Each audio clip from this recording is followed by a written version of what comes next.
জমির মামলা জেতার 10টি শক্তিশালী কৌশল হলো: প্রথমে কাগজ, তারপরে মামলা।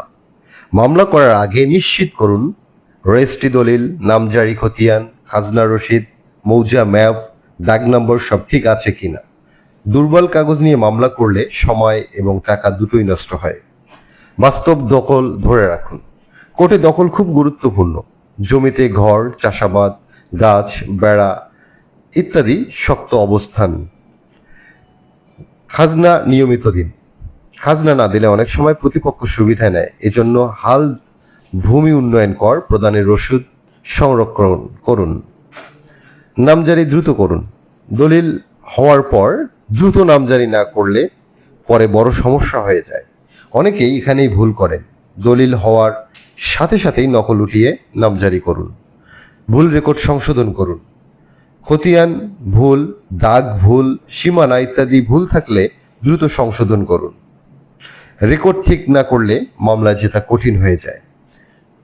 সব কথা লিখে রাখতে হবে।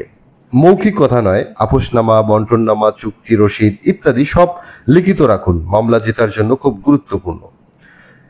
এরপর সঠিক মামলা নির্ণয় করা। সব সমস্যার মামলা এক নয়। বিভিন্ন সমস্যার মামলা বিভিন্ন ধরনের। তাই সমস্যা অনুযায়ী কি মামলা করতে হবে সেটা নির্বাচন করতে হবে। এরপর হলো ভালো সাক্ষী রাখা।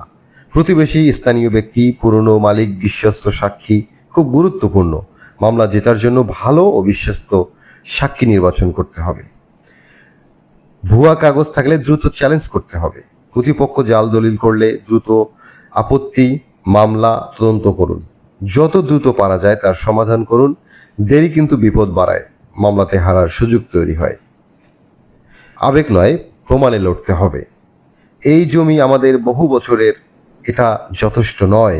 কোর্ট চায় প্রমাণ, রেকর্ড, দলিল।